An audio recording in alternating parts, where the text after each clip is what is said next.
On ne l'a pas eu la semaine dernière, on n'a pas eu d'émission pour le Grand Prix de Monaco, mais 2 week-ends consécutifs de F2 et de F3, Tim, comment c'était le divertissement aujourd'hui? 3 même. 3. Ah oui, Mola. Et oui, Mick, ce week-end, on retrouvait la Formule 2 et la Formule 3.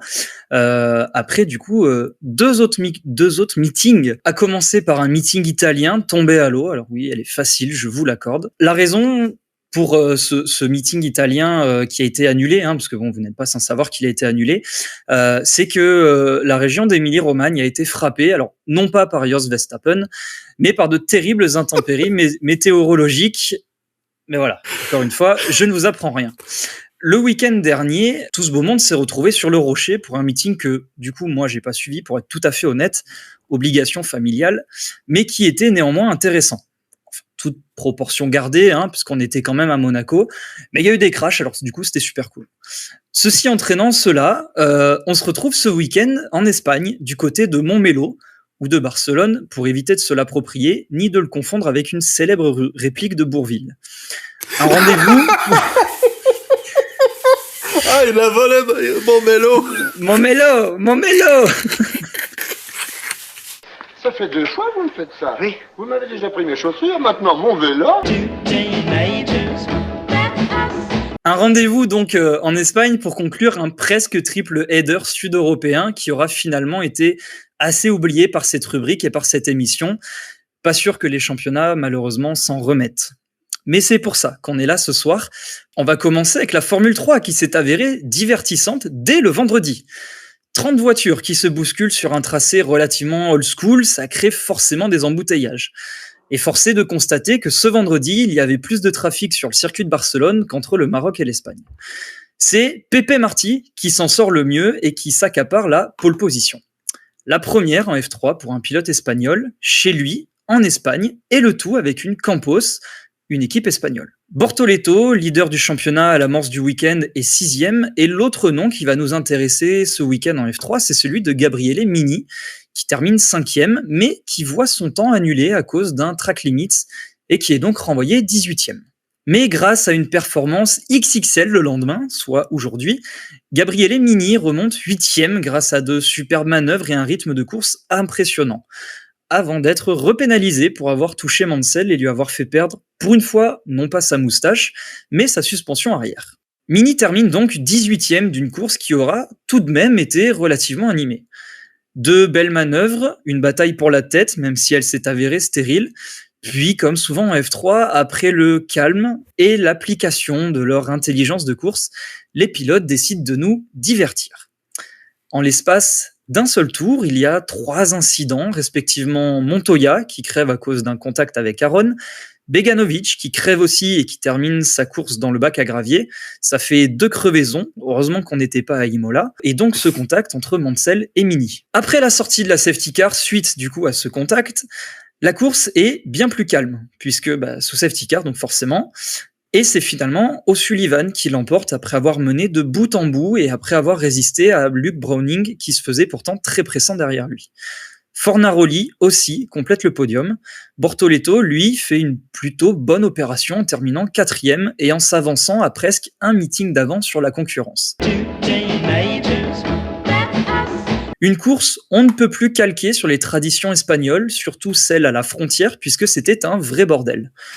Et c'est finalement assez raccord avec nos traditions françaises, puisqu'on est le premier samedi du mois. Oh putain. C'est peut-être pour ça, ou pour rendre un hommage à PNL, que Théo Pourchère et Victor Martin se sont associés pour prendre le plateau de Formule 2 et... Pardon, des 2 Français. Je vous invite à... Oui, mais je la devine, là. Je la devine. Il y a un célèbre site de Paris en ligne qui avait fait la vanne et qui s'était fait recadrer par le gouvernement lui-même. Génial. Donc, un rythme indécent de la part de nos 2 Français, surtout en fin de course pour Théo Pourchère, qui permet au drapeau tricolore de flotter au-dessus du podium catalan. P2 et P3 pour Pourchère et Martins, qui n'auront malgré tout pas réussi à détrôner l'insaisissable Frédéric Veschi. Une P1 ultra dominante tant il aura eu le rythme sur piste humide comme sur piste sèche. Parce que oui, on l'a abordé il y a quelques instants, et on vient de le redire, il y a eu de la pluie en Formule 2. Et en fait, c'est surtout ça qui a donné de l'intérêt et du suspense à cette course. Un départ sur une piste ultra mouillée, et comme un signe du destin, c'est Amaury Cordel qui donnait le rythme. J'espère pour lui que ses compétences varient d'un domaine à l'autre, parce que cet après-midi, il avait aucun rythme, et il a même fini par faire du hors-piste. Parti premier, il franchit la ligne 8e avant d'être rétrogradé 14e, suite à une pénalité justement de track limits. Une mascotte de l'émission n'est rien sans l'autre, alors on va forcément parler de Roy Nissany, qui nous a fait très peur, parce qu'il est resté discret durant toute la course. Heureusement, pour nous et pour cette rubrique, il s'est rappelé dans le dernier tour de son statut d'ambassadeur de junior et a donc décidé d'emboutir Yann Daruvala et de l'obliger à terminer sa course dans le bac à gravier.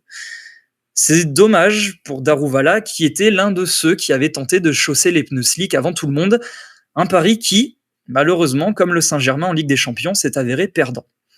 Le coup gagnant, il était logique en fait, puisque l'ensemble du plateau ira dans les stands lors d'une safety car et d'une virtual safety car et d'une safety car en fin de course, causée par une sortie dans le bac à gravier de Juan Manuel Correa.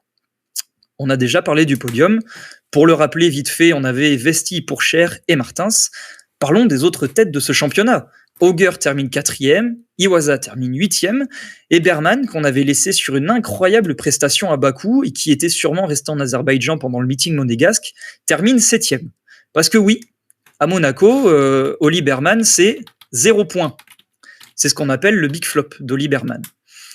On reste sur un ton monégasque avec Arthur Leclerc, qui finit 9e et qui sera donc certainement ce week-end le mieux classé de la famille. Au classement, Vesti devient le nouveau leader devant un Théo Pourchaire qui voudra faire tourner la roue du bonheur. Ce sera possible demain. Les deux partiront l'un derrière l'autre. Vesti 7e, Pourchaire 8e, à cause d'une pénalité obtenue en qualification pour avoir gêné l'un de ses petits copains. Bon, c'est pas très grave. Là aussi, ça reste en famille, puisque le week-end dernier, c'est sa sœur qui a décidé de gêner tout le monde. La pole position sera occupée par donc Berman, devant Fittipaldi, Douane, Iwasa et Auger. Vous comprendrez que sur le papier, on a de quoi chambouler le classement et rapprocher tout le monde, ce qu'on espère bien évidemment. On espère aussi la pluie pour nous redonner du spectacle et de belles manœuvres propres, comme aujourd'hui d'ailleurs dans l'ensemble, ce qui change de ce qu'on a l'habitude de voir en Formule 2. Bon. Au final, pas de pluie ni en F2 ni en F3, ce qui ne nous a pas empêché de voir de belles manœuvres. Ça nous a pas non plus empêché de voir les talents de ces championnats se démarquer, comme par exemple Brad Benavides en Formule 2 qui a cumulé les pénalités jusqu'à obtenir un drive-thru qu'il n'aura d'ailleurs pas bien réalisé. On va plutôt finir sur une note positive pour parler des vraies réussites de ce week-end. En F3, c'est un local qui s'est imposé. Le tout jeune Pepe Marti gagne devant Colapinto et Beganovic dans une course maîtrisée de bout en bout.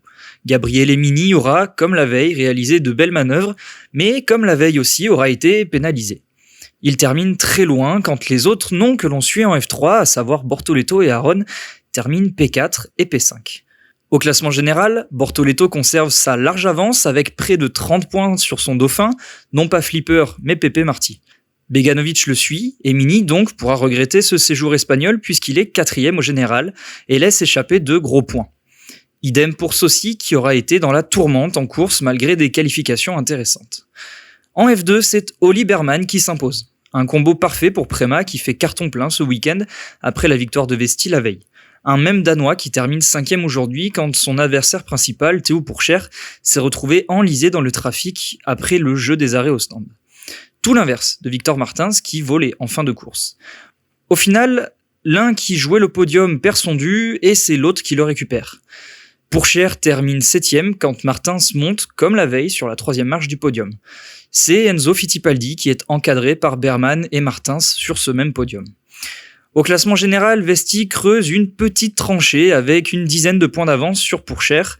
La 4e place d'Iwasa en course principale lui permet de consolider sa P3 au général et Berman remonte 4e avec son encore très gros week-end.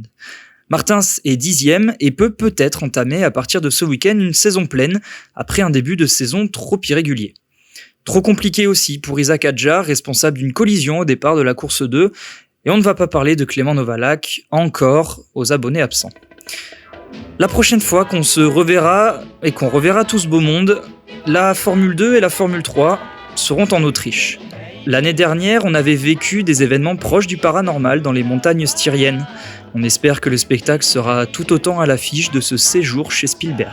J'aimerais conclure cette rubrique en empruntant les mots avisés d'un journaliste bien connu des internets qui disait « Viva la Formula Uno, dos, tres, un pasito pa'lante Maria, merci ».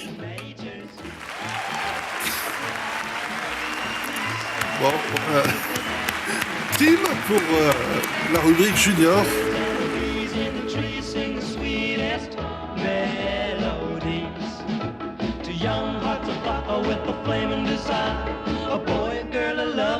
Moon shines up above and we say two teenagers, that's us, sharing each other.